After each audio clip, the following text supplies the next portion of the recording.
안녕하세요. 노무법인 명문입니다.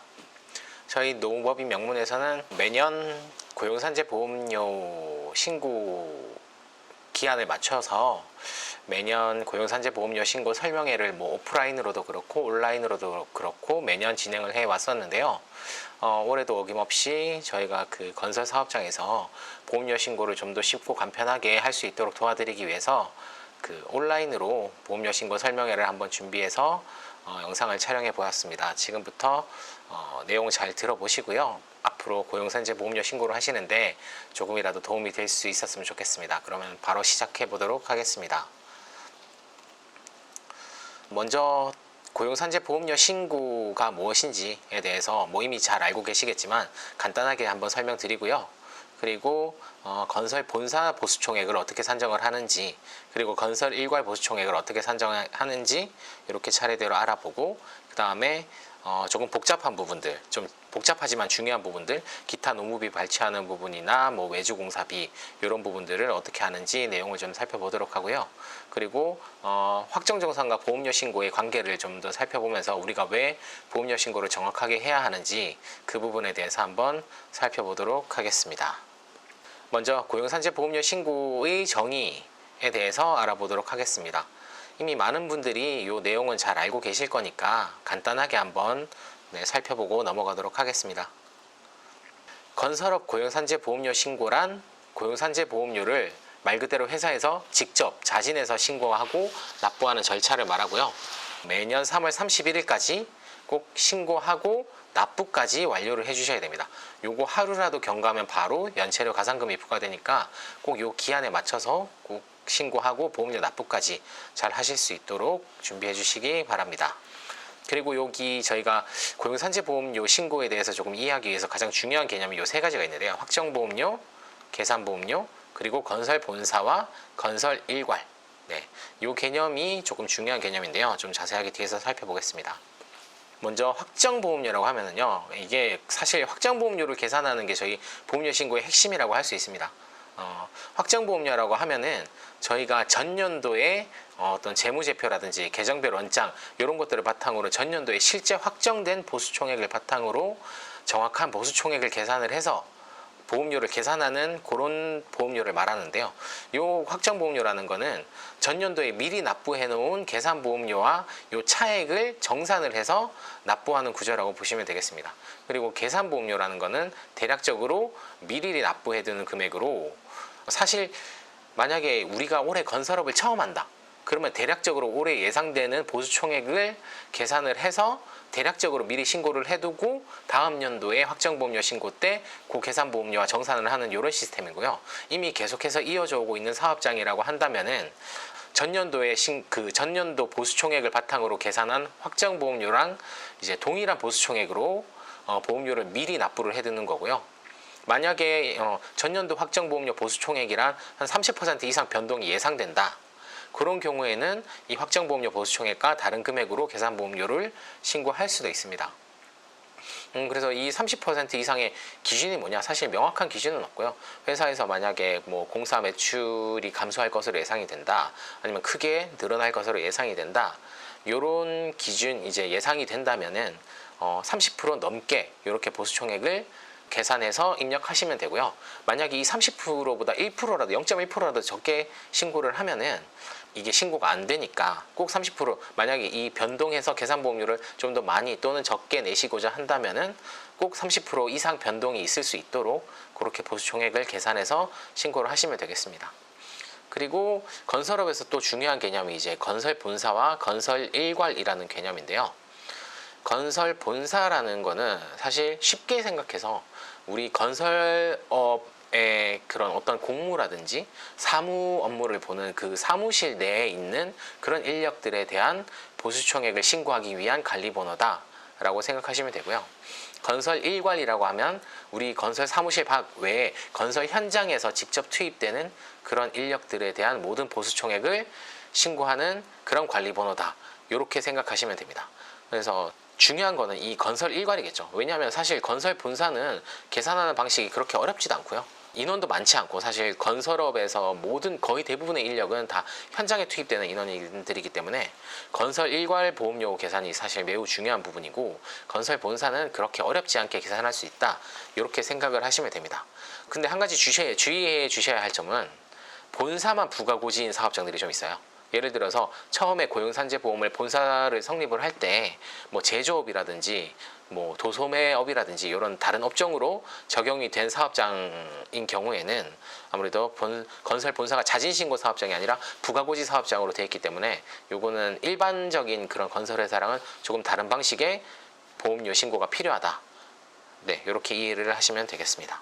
보험료 신고 주요 일정을 한번 살펴보면은요. 3월 초 아니면 2월 말 3월 초쯤에는 근로복지공단에서 이제 안내문도 나오고 회사에서 신고할 수 있게끔 신고서도 우편으로 발송이 됩니다. 신고 서류도 우편으로 발송이 되고 사실 뭐 거의 대부분 사업장에서는 고용산재 토탈 서비스로 보험료 신고를 하실 거예요. 그게 더 편리하기도 하고요. 근데 어쨌든 근로복지공단에서는 매년 종이로 된 그 신고서도 우편으로 매년 발송을 하고 있다. 네. 그래서 3월 초에 이런 것들이 다 진행이 되고요.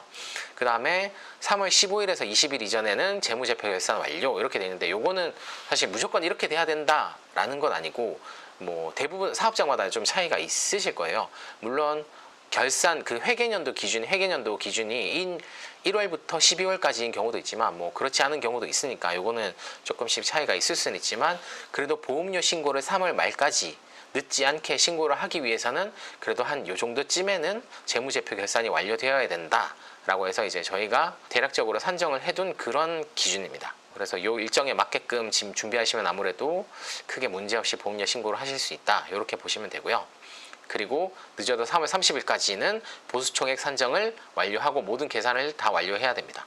만약에 조금 늦어져서 3월 31일에 급하게 막 신고를 하시려고 하다 보면은 아무래도 마지막 날이다 보니까 신고가 좀 많이 몰릴 수도 있고 그렇기 때문에 가급적이면 30일까지 보수총액 계산도 완료하고 30일까지 신고를 다 완료를 하시는 것을 추천을 드립니다.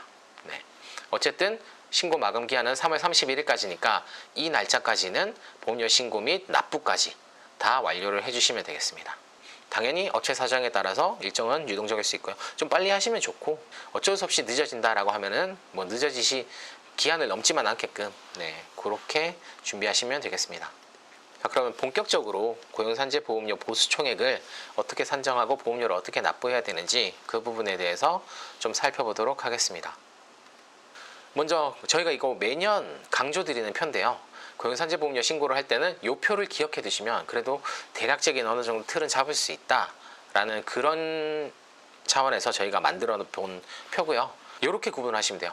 고용산재보험료 신고니까 고용보험 보수총액과 산재보험 보수총액 이렇게 나눠서 좀 생각을 해주시고 그리고 건설 본사 보수총액과 건설 일괄 보수총액 이렇게 좀 구분을 해서 생각을 하실 필요가 있다. 이렇게 이해해 주시면 되고요.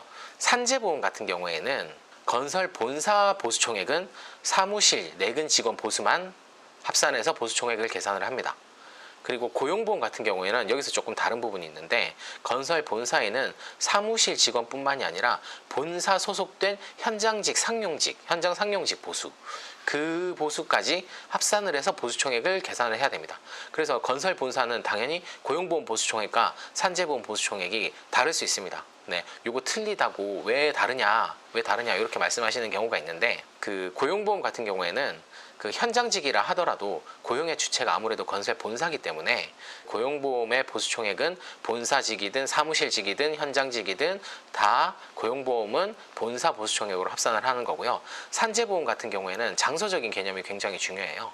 장소, 내가 어느 위치에서 근무를 하냐에 따라서 산재 발생 위험성도 달라지고 그에 따라 적용해야 하는 산재보험 요율도 달라질 수 있고 그렇기 때문에 네, 현장직이냐 사무직이냐에 따라서 합산해야 될 보수총액은 산재보험은 다를 수 있습니다.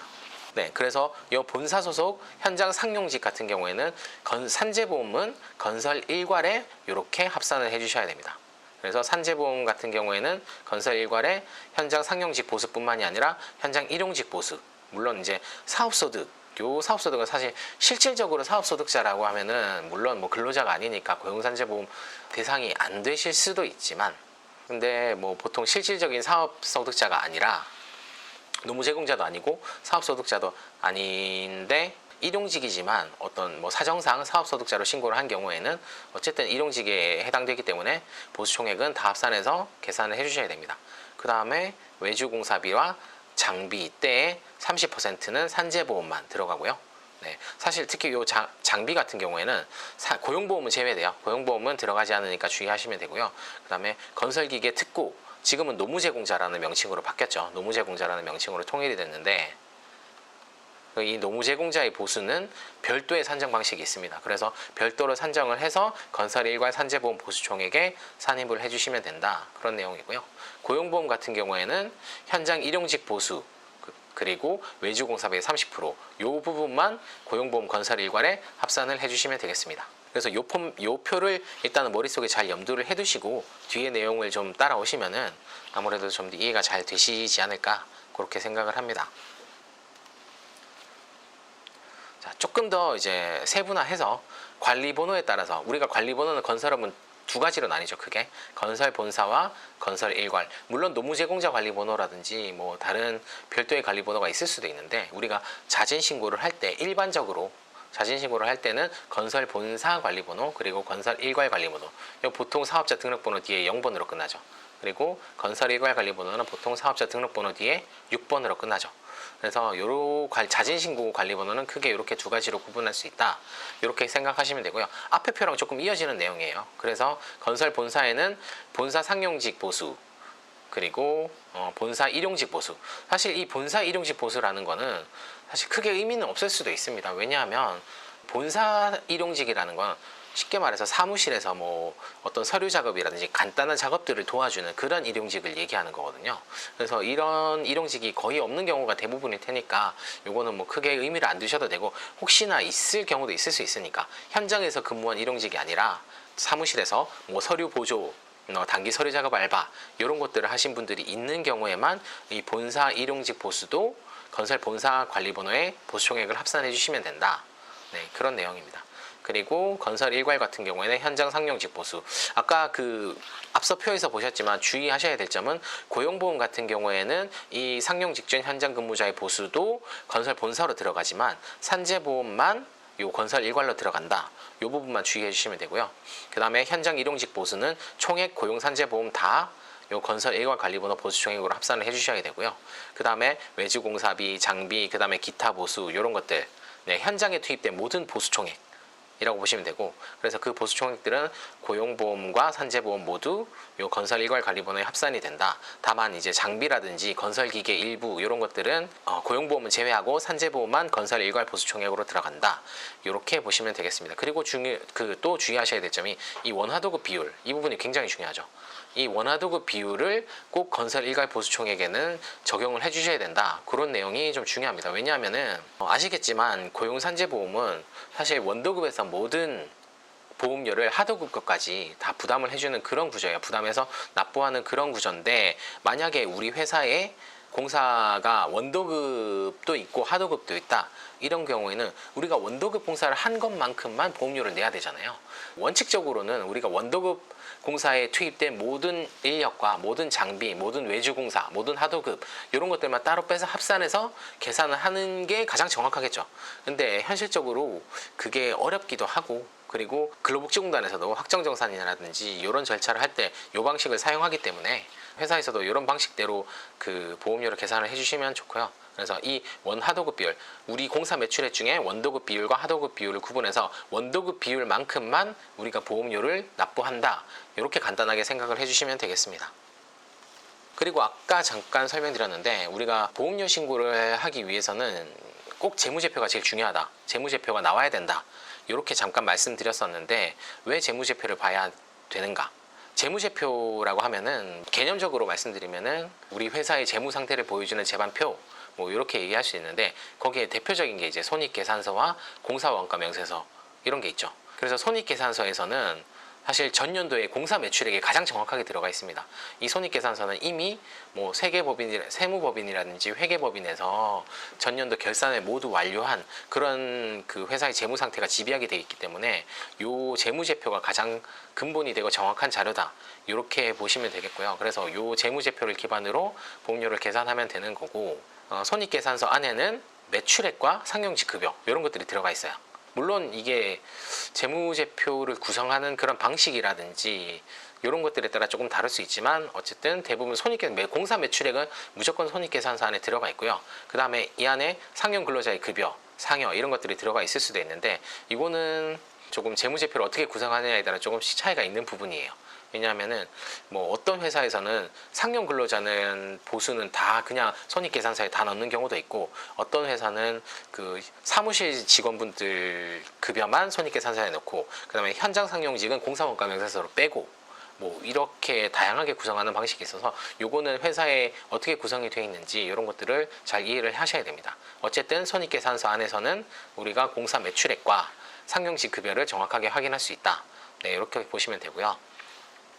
그 다음에 공사원가 명세서는 건설 현장에 투입된 모든 보수가 집약되어 있다. 이렇게 생각을 해주시면 됩니다. 그래서 보통 공사원가 명세서에는 잡급이라는 명칭 또는 뭐 이것도 명칭이 다양합니다. 노무비라는 명칭이 있을 수도 있고 계정 과목이 있을 수도 있고 잡급 아니면은 뭐 그냥 급여 이런 식으로 넣는 경우도 있는데 이런 것들을 통해서 일용 노무비를 확인할 수도 있고요. 아니면 아까 말씀드렸다시피 그 현장 상용 근로자의 급여를 여기 공사원가 명세서에 따로 빼는 경우도 있고 그리고 외주 공사비나 장비 사용료 이런 것들이 이 공사원가 명세서 안에 다 들어가 있습니다. 그래서 이 공사원가 명세서 안에는 그 현장에 투입된 모든 보수들을 다 확인할 수 있다.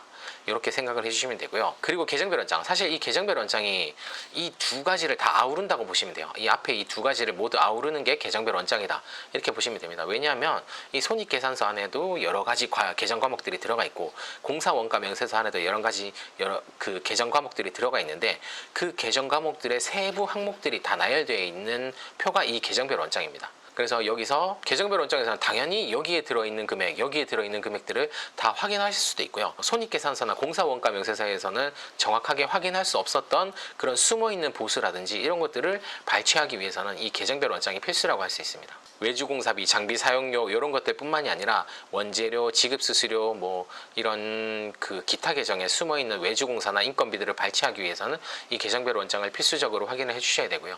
그리고 손익계산서에 어떤 계정 과목에 어떤 금액이 들어가 있는지 정확하게 확인하기 어렵다라고 하시면은 그때도 이 계정별 원장을 확인을 해보시는 게 도움이 되실 겁니다. 그래서 이 숨어있는 보수를 어떻게 발췌하느냐 요거는 뒤에서 좀 더 자세하게 다시 한번 설명드리도록 하겠습니다. 아까 말씀드렸던 손익계산서 이거 다 많이 보셨을 거예요. 그래서 이 손익계산서는 보통 이렇게 과목이 쭉 나열되어 있고 뭐 단기, 그 다음에 전기 이렇게 나열되어 있는데 전기는 사실 보실 필요 없겠죠. 왜냐하면 우리는 단기, 전년도에 재무제표를 바탕으로 보험료 신고를 하게 되는 거니까 이거는 보실 필요 없고요. 그냥 뭐 전년도보다 얼마나 바뀌었는지 비교하시는 차원에서 한번 보시면 되고요. 여기 가장 중요한 게 이 공사수익금이죠. 공사수익금이 공사 매출액입니다. 그래서 이 수익금은 우리 회사의 전년도 모든 공사 매출액이 다 들어가 있다라고 보시면 되고 사실 이 금액에서 아까 말씀드렸지만 원도급 비율과 하도급 비율을 구분을 해주셔야 됩니다. 네, 원하도급 비율을 구분을 해서 정확하게 나눠 놓는 작업이 또 필요하고요. 그 다음에 여기 보시면 아시겠지만 임원급여, 보통 임원급여라고 하면은 뭐 대표자나 임원 그런 분들의 급여, 보통은 대표자 급여가 많이 들어가 있죠. 그리고 직원급여, 이게 보통 본사 상용직 근로자 분들의 보수총액이 들어가 있는 경우도 있고 어떤 경우에는 본사 현장 구분 없이 모든 상용직 급여가 여기에 다 들어가 있는 경우가 있습니다. 그래서 요거는 어떤 금액이 다 합산되어 있는 건지는 한번 세부적으로 살펴보셔야 되고요. 그 다음에 상여금 나간 거 이런 것들도 이 안에 다 들어가 있죠.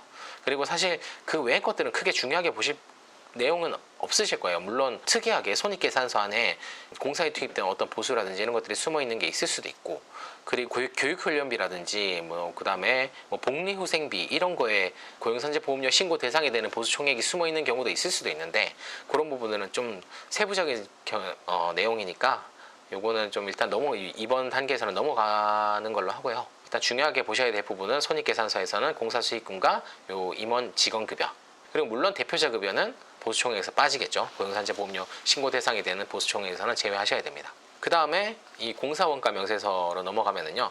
아까 말씀드렸지만 제일 중요한 부분이 요 급여, 임금, 상여금 이렇게 여러 가지가 들어가 있는데 여기 지금 이 재무제표를 보면은 추정을 이렇게 하실 수는 있겠죠. 대략적으로 여기 이 급여는 아무래도 현장 상용직의 급여겠구나 이렇게 추정을 해볼 수 있고, 이거는 이 임금이라고 되어 있는 부분은 요 금액이라든지 이런 것들을 봐도 요거는 현장 일용직의 급여겠구나, 현장 일용직의 임금이겠구나, 이렇게 추정을 해볼 수는 있지만 정확하게 보시려면 아무래도 계정별 원장을 한번 보시는 게 가장 정확하게 판단하실 수 있을 거라고 생각을 합니다. 그 다음에 보통 요 상여금은 일용직에 대해서 상여금을 지급하시는 경우는 거의 없으니까, 많지는 않으니까 아마 이것도 이 현장 상용직의 상여금이다 라고 추정은 해볼 수는 있겠는데, 정확하게 보수총액이 이게 어떤 보수총액인지 확인을 해보시려면은 계정별 원장이라든지 다른 보조적인 자료들을 통해서 한번 확인을 해보실 필요는 있습니다.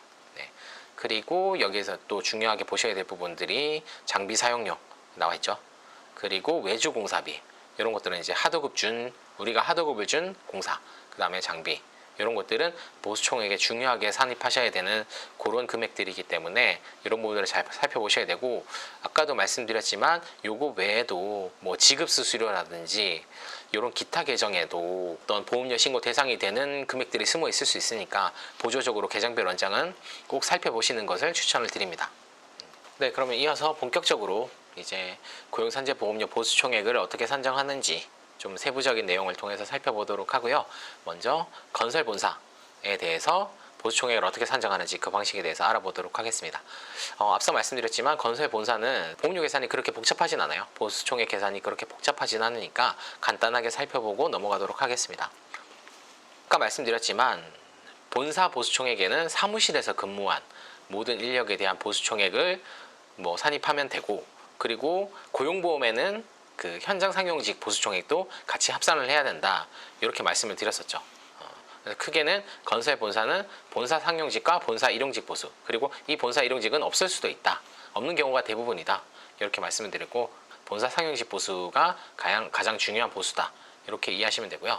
이 본사 상용직 보수총액은 소득자별 근로소득 원천징수부, 요걸 통해서 아주 간단하게 계산하실 수 있습니다. 요거는 세무법인이나 회계법인 또는 자체 기장하시는 경우에는 당연히 자체적으로 출력해서 얼마든지 보실 수 있는 자료고요. 그래서 이거 보시면은 급여도 있고 상여도 나와 있고, 이 월별로 쭉 급여가 얼마나 지급되는지 개개인별로, 근로자 개개인별로 다 나와 있고요. 그리고 여기 두 번째 페이지 보면 비과세 소득이라고도 또 나와 있죠. 물론 이 비과세 소득은 제외하시고 합산을 하셔야 되겠죠.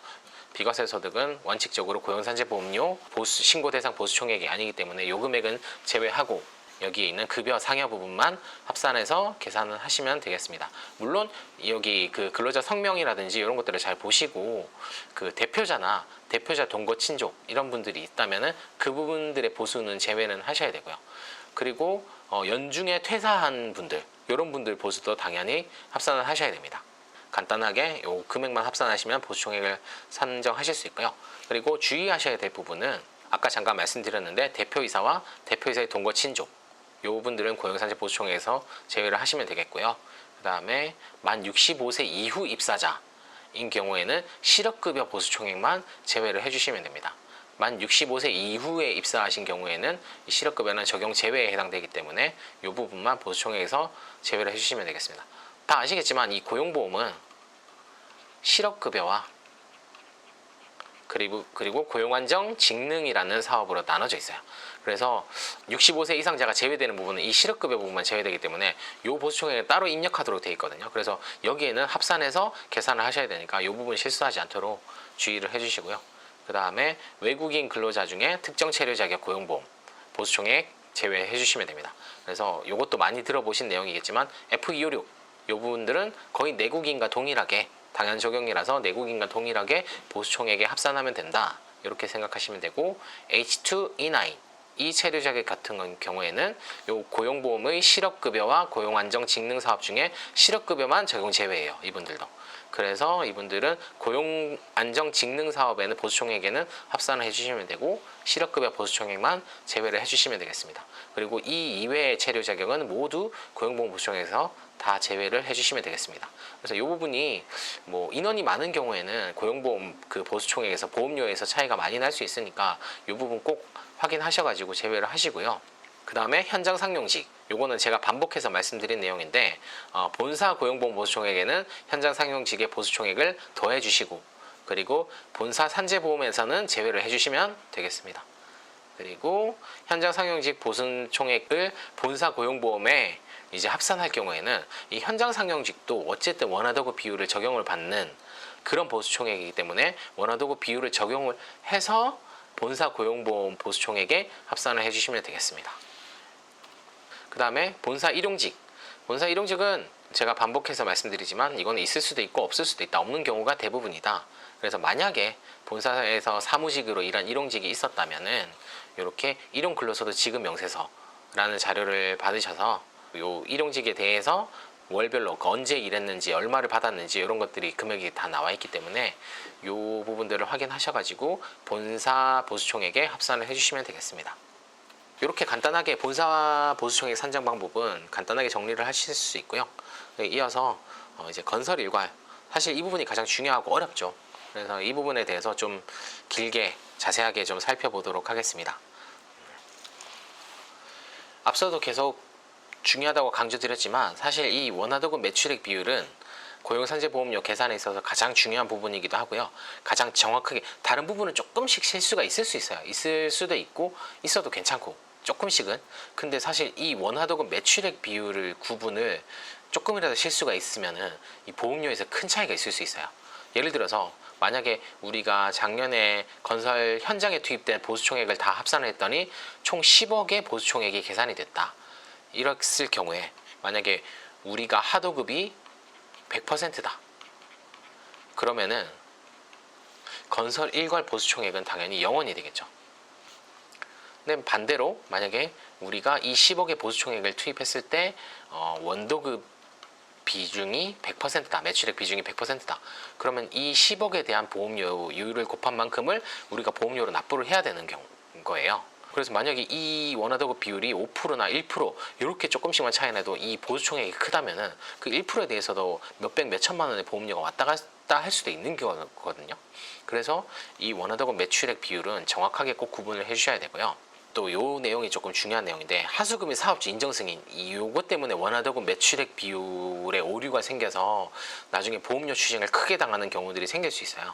이 하수급인 사업주 인정 승인이라는 거는 우리가 하도급이지만 또는 우리가 하도급을 내려줬지만 근로복지공단으로부터 고용산재보험료에 있어서 보험료를 하도급에서 직접 계산하고 납부하기로 그렇게 약정하고 승인을 받은 그런 공사를 얘기합니다. 그래서 만약에 우리가 하도급을 받았는데 이 하수급인 사업주 인정 승인을 받았다. 그러면은 하도급이지만 우리의 원도급 매출액 비율이 되는 거고요. 반대로 우리가 하도급을 줬어요. 외주공사를 줬는데 이거 하수급인 사업주 인정 승인을 받아서 내려줬어요. 그러면은 이거는 외주공사비지만 우리가 납부해야 할 보수총액에 산입하는 게 아니라 하도급에서 납부하기로 했으니까 그 보수총액은 제외를 하고 계산하셔야 됩니다. 그래서 이 하수급인 사업주 인정 승인이 또 보험료 신고에 있어서 중요한 차이가 될 수 있어요. 그래서 이것도 꼭 중요하게 확인을 해주셔야 되고요. 이 하수급인 사업주 인정 승인을 어떻게 확인하느냐? 제일 간단한 방법은 고용산재 토탈 서비스에 가셔가지고 사업 개시 사업장 현황 조회에서 하수급인 승인 여부를 확인할 수 있는 그런 탭이 있어요. 그 탭에서 동그라미 가입표, 이렇게 하수급인 승인인지 아닌지 그런 것들이 표시가 되어 있는 그런 내역이 있는데 그거를 한번 보셔가지고 우리가 원도급 공사가 있으면은 그 원도급 공사가 하수급인 승인을 받은 건지 아닌 건지 그런 것들을 좀 확인을 하셔야 되고요. 그리고 또 우리가 하도급을 준 외주공사가 있는데 그 외주공사 중에도 하수급인 사업주 인정 승인이 있는지 없는지 그거를 좀 중요하게 살펴보셔야 됩니다. 그러면은 현장 상용직 보수총액을 어떻게 산정을 하느냐? 사실 요거는 앞서 본사 상용직 보수총액 계산하시는 방식이랑 크게 다를 게 없죠. 이 소득자별 근로소득 원천징수부를 통해서 이 보수총액 급여 상여를 다 확인하셔가지고 이 금액을 다 합산을 해주시면 되고요. 그리고 당연히 이 비과세는 제외한다. 이렇게 이해하시면 되고, 이렇게 계산을 하셔가지고 보수총액에 합산을 하시면 됩니다. 물론 이 손익계산서나 공사원가 명세서 이런 것들을 통해서 보실 수도 있지만, 근데 거기에는 비과세가 있는지 아닌지, 그리고 누가 현장 상용인지 누가 본사 상용인지 이런 것들을 명확하게 구분을 못할 수도 있으니까 제일 정확한 거는 요 소득자별 근로소득 원천징수부로 뭐 근로자 성명을 보실 수도 있으니까 그러면은 그 성명을 통해서 누가 현장직이고 누가 본사 사무직인지 이런 것들을 구분을 하셔가지고 이 급여 사명료를 합산하시는 게 제일 정확한 방법이다. 이렇게 이해를 해주시면 되겠습니다.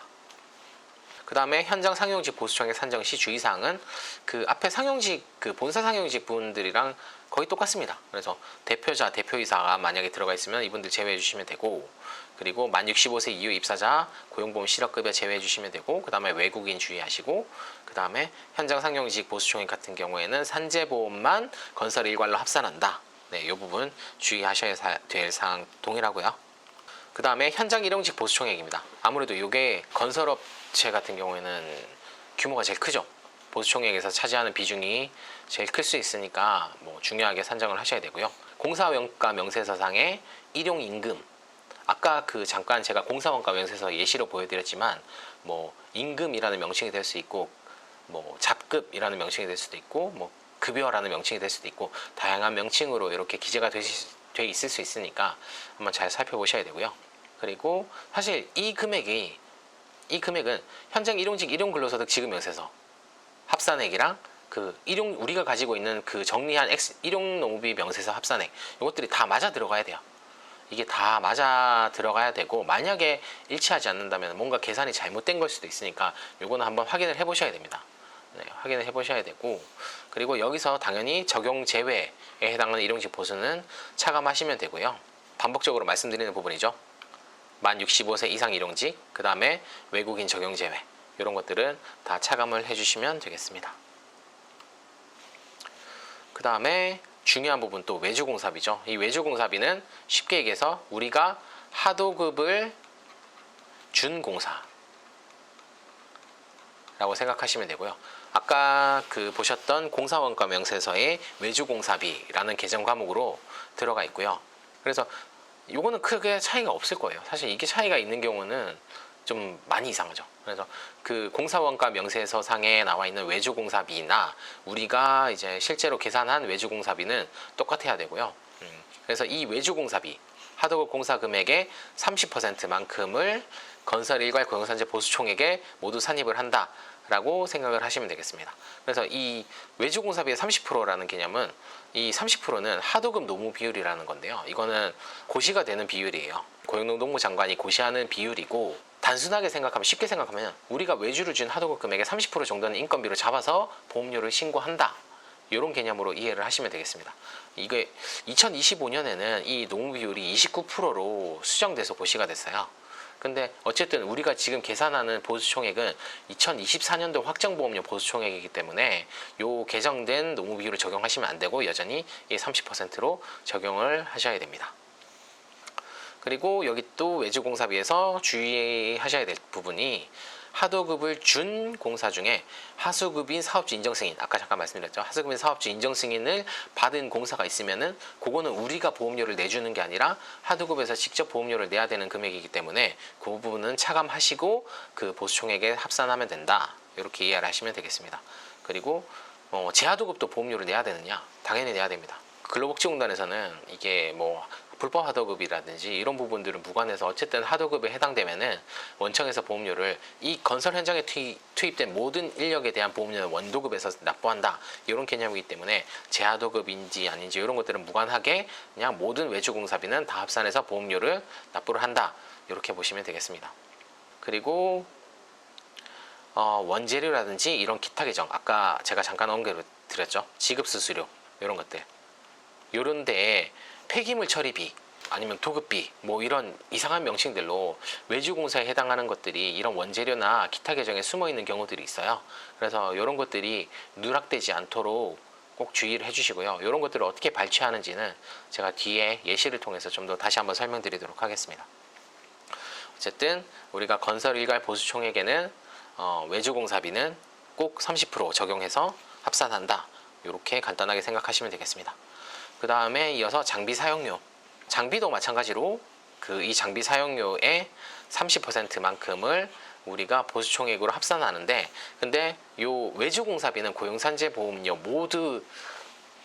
모든 보수총액에 합산을 하는데요. 장비 사용료 같은 경우에는 산재보수총액만 합산을 하시면 됩니다. 그래서 여기서는 이 장비에는 건설기계 노무 제공자는 제외예요. 왜냐하면 이 건설기계 노무 제공자 같은 경우에는 별도의 그 산정 방식이 있기 때문에 이분들의 보수총액은 제외하고 그 이 노무 제공자 외의 장비 사용에 대해서만 산재 보수총액에 합산을 합니다. 가끔씩 우리가 장비대를 왜 30%를 이 산재 보수총액에 넣어야 되느냐 이런 것들을 궁금해하시는 경우가 있어서 이 내용을 한번 보여드리는 건데요. 건설 현장 내 건설기계 및 건설화물 투입 시에는 산재보험료 납부 주체는 원수급인이다. 고용보험은 제외하고. 네, 그래서 2018년부터 이런 내용들이 이제 바뀌었고, 건설기계에 대해서도 건설 장비라든지 이런 거에 대해서도 건설 현장 내에서는 원도급사가 보험료를 납부해야 된다. 이런 내용이니까 한번 읽어보시면 되겠습니다. 네. 그 다음에 이어서 건설기계 노무 제공자 보수총액인데요. 건설기계 노무 제공자라 하면 이거 많이 헷갈려 하시는데, 자신이 아닌 다른 사람의 사업을 위하여 자신이 직접 노무를 제공하는 사람으로서 건설기계 관리법 제3조 제1항에 따라 등록된 건설기계를 직접 운전하는 사람입니다. 아주 쉽게 말씀드리면 요 건설기계 관리법에 등록된 건설기계 27종 요 건설기계를 조종하는 조종사인데 혼자서 독립적으로 일을 하시는 분, 어떤 회사에 소속된 것도 아니고, 그리고 내가 근로자를 채용하는 사업주도 아니고 그냥 혼자서 독립적으로 일을 하시는 그런 분들인데 요 건설 장비를 운전하시는 분들이라고 생각하시면 되겠습니다. 네, 이렇게 생각하시면 좀 이해하기 쉽죠. 그럼 이걸 어떻게 일일이 확인하느냐?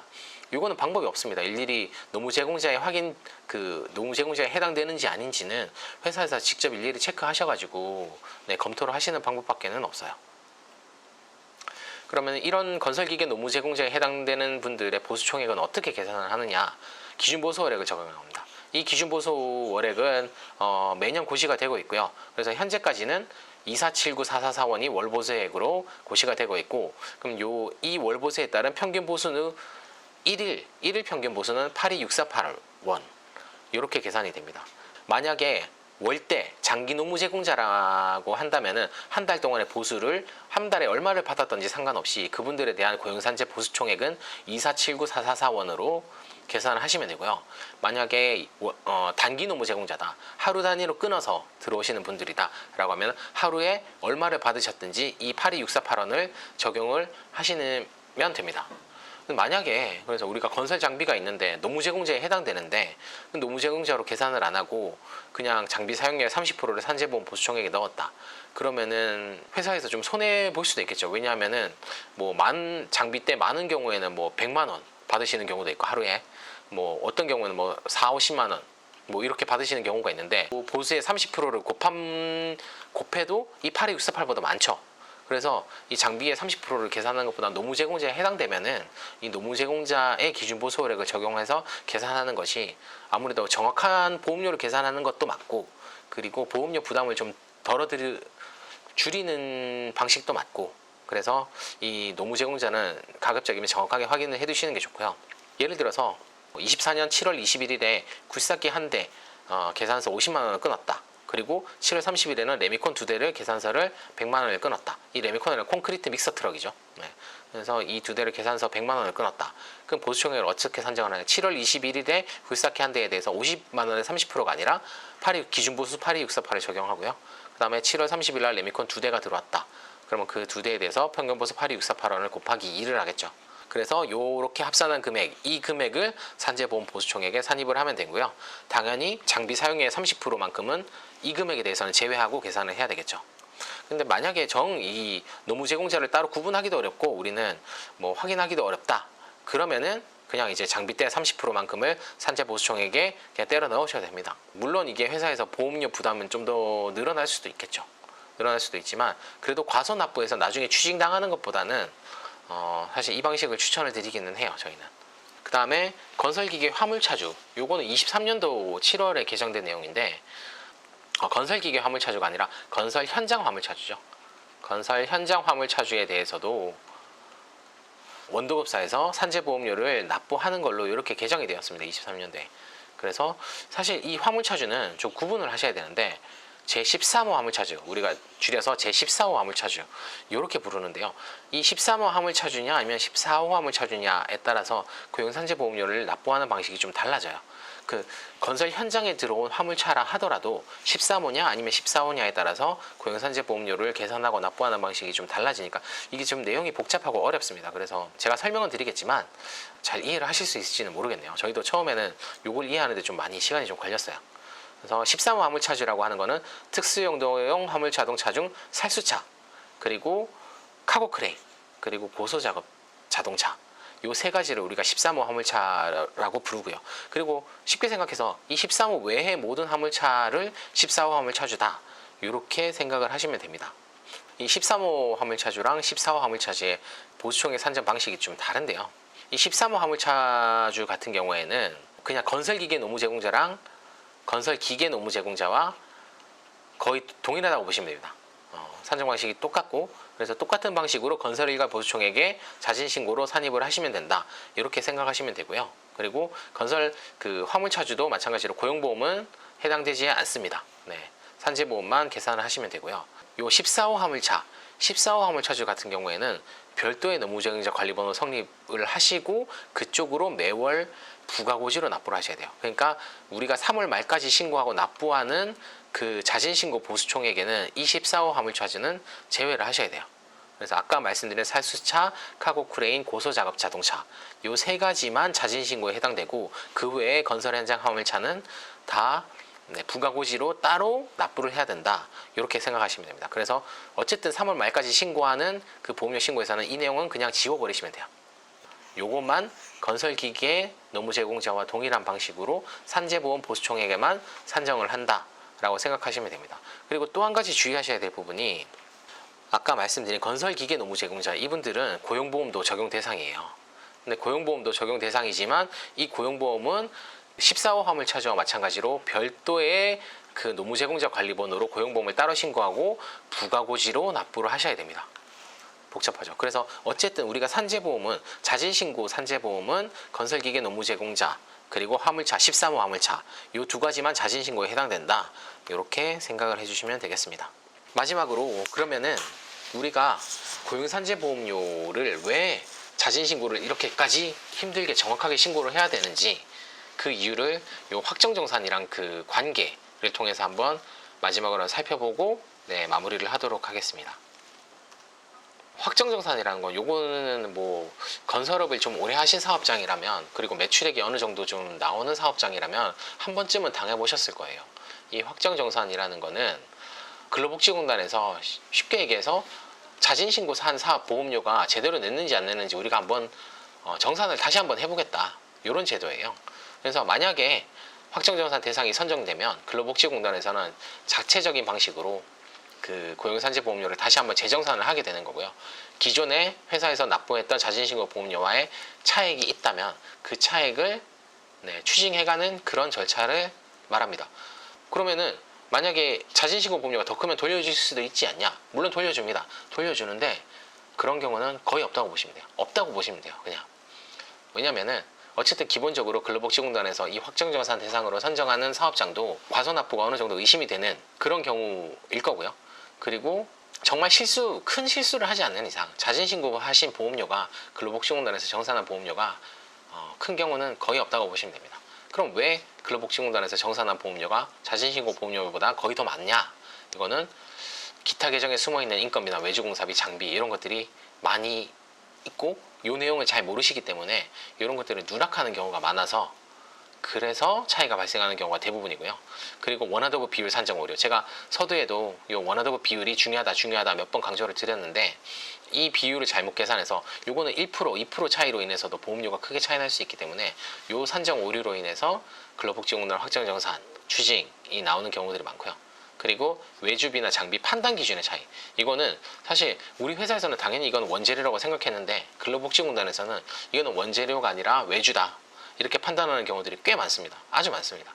그래서 이런 차이로 인해서 확정정산을 통해서 보험료 추징이 나오는 경우가 많고요. 그래서 이 확정정산으로 인해서 근로복지공단 정산 보험료가 더 많아서 보험료 추징이 나오면 이 추징되는 것뿐만이 아니라 가산금, 연체금 총 3년치죠. 왜냐하면 고용산재보험료 소멸시효가 3년이기 때문에 이 3년치에 대해서 한꺼번에 이게 추징을 당해요. 그래서 이 금액이 모이면은 아주 클 수도 있어요. 몇 억 단위는 그냥 갈 수도 있고요. 적은 경우에는 몇 천만 원에서 종결되는 경우도 있고, 좀 규모가 있는 사업장인 경우에는 몇 억 단위 그냥 나옵니다. 그래서 요거 자진신고를 우습게 보면 안 된다. 우리가 보험료 신고를 우습게 보고 대충 해서는 안 된다. 이렇게 한번 경각심을 좀 가지셔야 됩니다. 그러면은 아까 제가 확정정산에서 보험료 추징되는 사유 중에 숨어있는 계정에 대해서 보험료가 외주공사비나 장비가 누락되는 경우들도 있고, 그리고 판단 기준의 차이로 인해서 보험료가 누락되는 경우도 있다, 이렇게 말씀을 드렸는데, 구체적인 예를 통해서 어떤 것들이 그렇게 누락이 되는지 한번 보도록 하겠습니다. 보통 우리가 외주공사비는 외주공사비 계정에서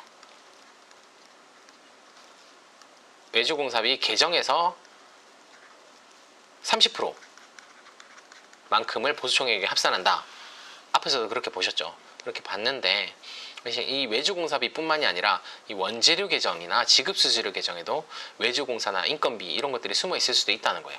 예를 들어서 원재료 계정에는 당연히 원재료도 사온 것도 있지만, 이거 되게 많습니다. 의외로 무슨 설치, 무슨 공사, 이런 것들이 원재료에 들어가 있는 경우들이 되게 많아요. 그래서 이런 것들이 있으면은 요거는 당연히 발췌해서 보험료로 계산을 했었어야 되는데, 이걸 하지 않은 경우에는 확정정산에서 털립니다. 네, 털리고요.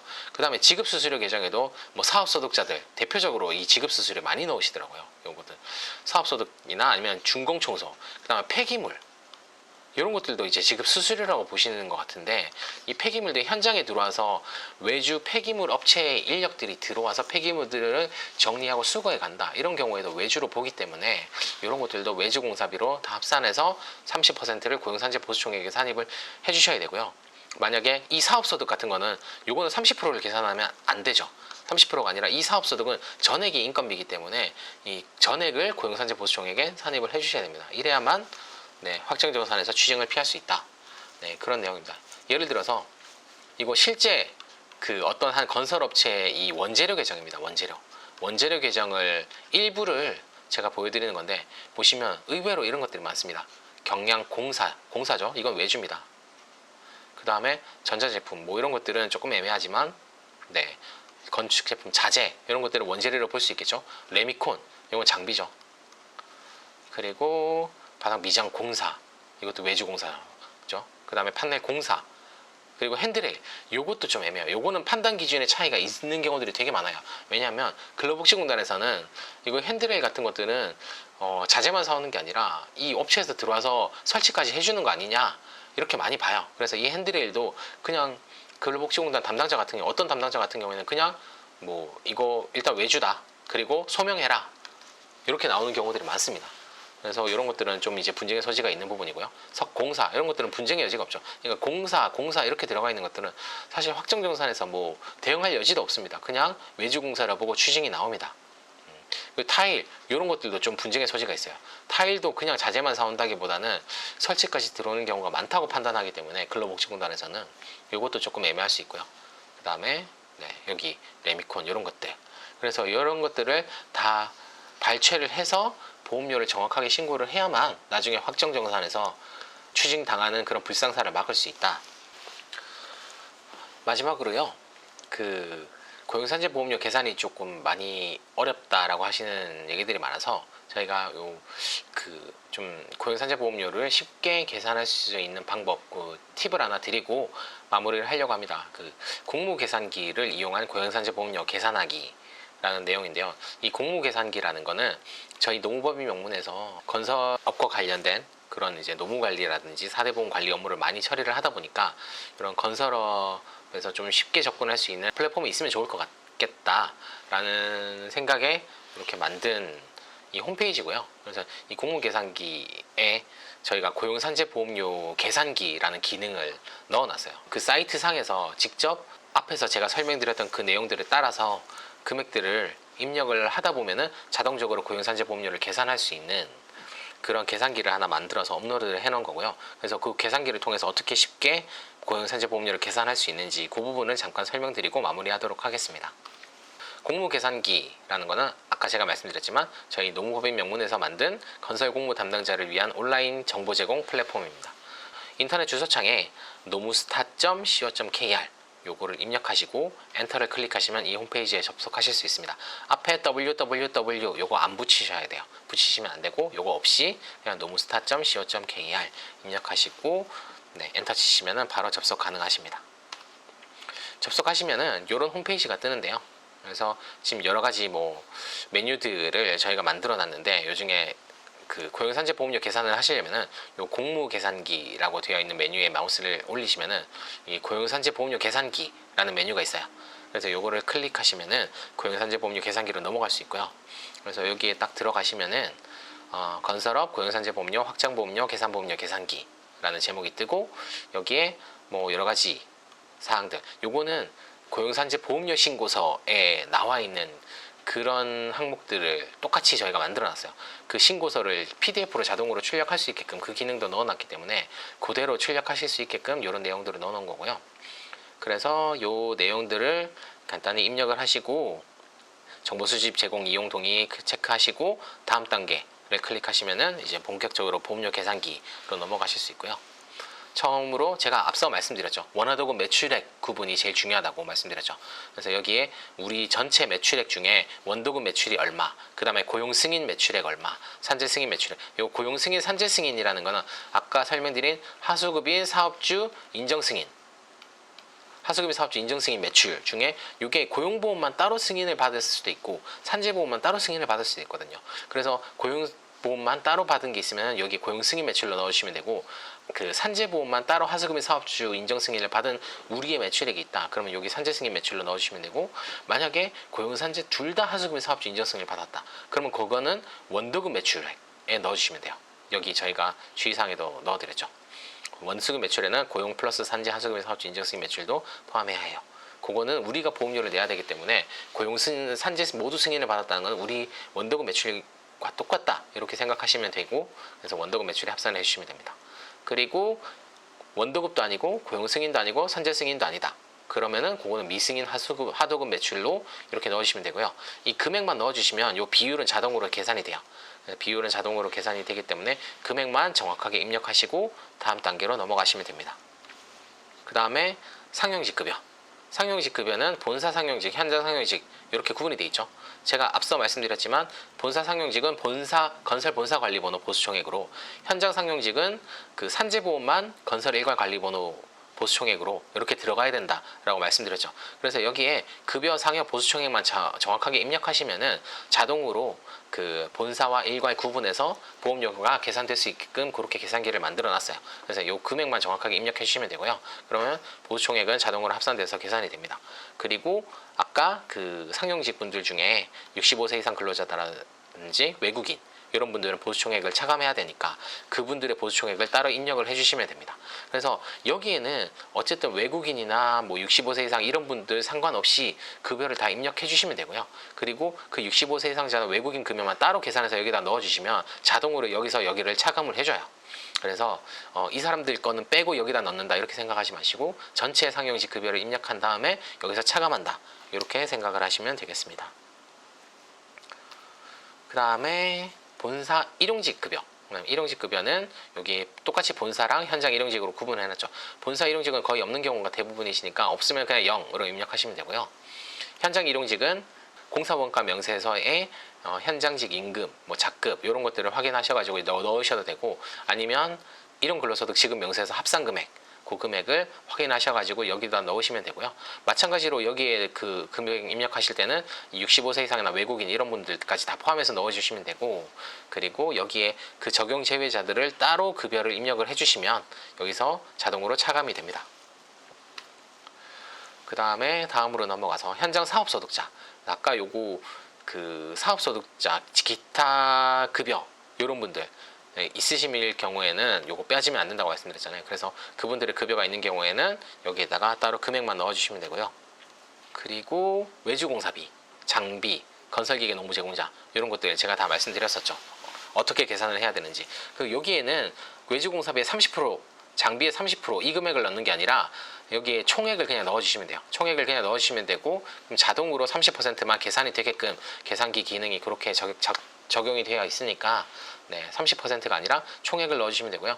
노무제공자 같은 경우에는 사실 요거는 따로 계산할 수 있는 방법이 없기 때문에 그 기준 보수를 적용해서 합산한 금액만 여기다 넣어주셔야 돼요. 기준 보수 기준으로 합산된 금액. 네. 그래서 기준 보수로 계산한 금액을 여기다가 넣어주시면 됩니다. 그래서 외주공사비와 장비 사용료는 총액, 그리고 건설기계와 화물차주 노무제공자는 기준 보수로 적용한 금액, 요 금액을 넣어주시면 됩니다. 그리고 하도급공사, 외주공사 중에 이 외주공사 중에 우리가 하수급의 사업주 인정 승인을 내려준 그 하도급 금액이 있다. 그러면 그 금액만 따로 여기다가 기재를 해주시면 됩니다. 그래서 마찬가지로 여기에 하수급의 사업주 인정 승인 금액을 뺀 금액을 입력하는 게 아니라 전체 외주공사비를 넣은 다음에 이 금액을 차감한다. 이렇게 생각을 하시면 됩니다. 네. 뭐 앞에 내용이 다 입력이 되셨으면은 이제 요 고용산재 토탈 서비스나 아니면 보험료 신고서 이런 데에서 보실 수 있는데 보험료율 요거 정확하게 기록을 해주시면 되고요. 그다음에 요거는 보통 뭐 16분의 1000 이런 식으로 보험료가 나와 있는데 이렇게 넣으시면 안 되고 이거는 소수점으로 0.0016 이런 식으로 소수점으로 입력을 해주시면 되고요. 그리고 전년도 계산보험료 신고 및 납부액 이것도 이제 보험료 신고서에서 확인하실 수 있으니까 그 금액을 그대로 입력을 해주시면 됩니다. 네, 보시면 아시겠지만 앞에서 제가 설명드렸던 그 프로세스 그대로 금액만 입력하시면 되고요. 뭐 복잡한 내용 신경 쓰실 것 없이 그 금액만 정확하게 입력을 하시면 되니까 자동으로 요 계산될 수 있으니까, 그리고 무료고요. 뭐 누구나 접근하셔서 사용하실 수 있으니까 한번 써보시기를 추천을 드립니다. 네. 그리고 한 가지 주의하셔야 될 점은 이게 사실 금액을 어떻게 넣느냐 그런 거에 따라서 보험료가 좀 달라질 수 있기 때문에 사실 이거는 계산만 할 뿐이지 무조건 정확한 보험료를 뽑아낸다 이걸로 이렇게는 생각을 안 해주셨으면 좋겠어요. 그래서 그냥 보조적인 뭐 수단으로 한번 사용을 해보시는 것을 추천드립니다. 네. 지금까지 저희 2025년 고용산재 보험료 신고에 대비해서 고용산재 보험료 신고 설명회를 간단히 준비해 드렸고요. 혹시나 뭐 직접 보험료 계산이 어렵다, 그리고 뭐 누가 좀 해줬으면 좋겠다, 뭐 그러시면은 요 1800-7728로 전화하셔가지고 고용산재 보험료 신고 대행이라든지 뭐 그리고 뭐 궁금하신 사항 이런 것들 문의 주시면 저희가 다 답변을 드릴 수 있도록 하겠습니다. 네, 그럼 요 내용 참고하셔서 올해도 고용산재 보험료 신고 무사히 정확하게 잘 마칠 수 있도록 하셨으면 좋겠습니다. 감사합니다.